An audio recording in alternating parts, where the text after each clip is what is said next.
G'day guys, we're back on our Wollongabba project and we're here with Shane from, he's the guns behind Steele House Raising. So Shane's doing the slide and lift on this particular job. So this one's going 7.5 metres forward, 2.2 metres to the left and up about 1.3, 1.4 metres. So can't do any work on site today. The bloody rain is hanging around in Brisbane. It keeps coming back, but wanted to talk to Shane about how he actually slides. So a lot of people ask questions and are interested in how do we slide a 20, 25 tonne house and get it into a new position. It's a bit of a funny one, but we actually use sunlight soap.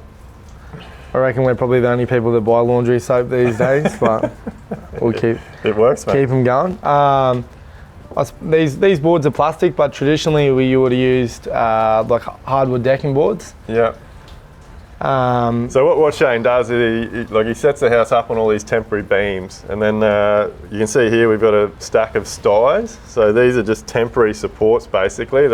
So you build like a railway system. Pretty much, yeah, like train tracks. So you can soap up the steel, and different people do, but I probably don't like to do it because then when you go to raise the house, you've got soap on the steel, which you don't want it slipping off the jacks, you know. So yeah. So if you were putting a jack between your sty and your steel, yeah. Well, like if you soap, you could just run with the bottom board and soap the steel, and that would work.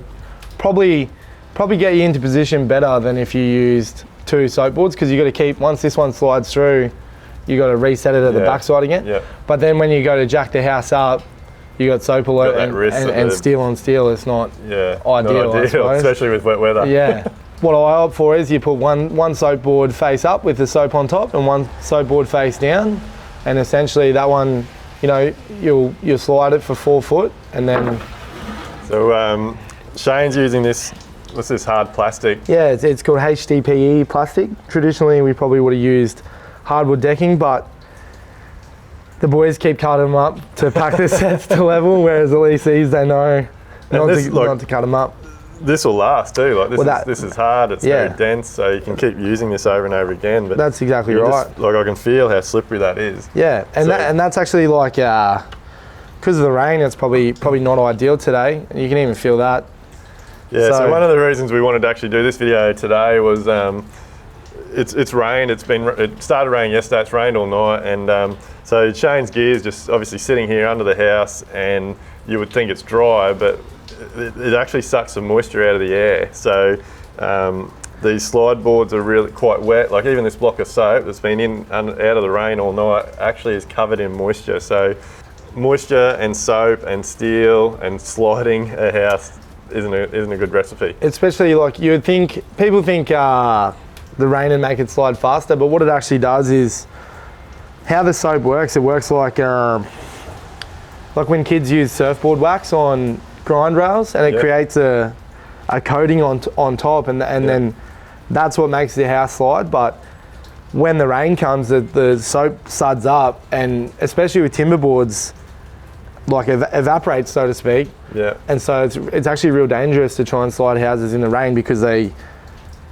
don't move and it starts to pull the. Yeah. So what you want, like when you're sliding a house, it needs to be dead level, and it shouldn't be hard to slide it, you know what I mean? Yeah. You just put the jack on a 45, give it a couple of pumps, and the house should move, you know? So like when they slide the house, so once it's all set up, they get it perfect level, they build these temporary supports like train tracks, they put the soap boards on, they soap everything up, and basically you can just hook up some block and tackles and just like really easily, like the house just literally pulls along, like whether it's 20, 30, 40 tonne, it's actually quite a simple process, but it's like everything in it. It's all in the preparation. 100%. The setup is everything. You know what I mean? If you don't level the house, you're trying to pull it uphill. You know in the first 20 seconds when you go to move a house whether you've done something wrong. You know what I mean? Because it just won't move. It should just glide. And if you've done it right, it just screws along. You know? So we'll keep you updated on this one.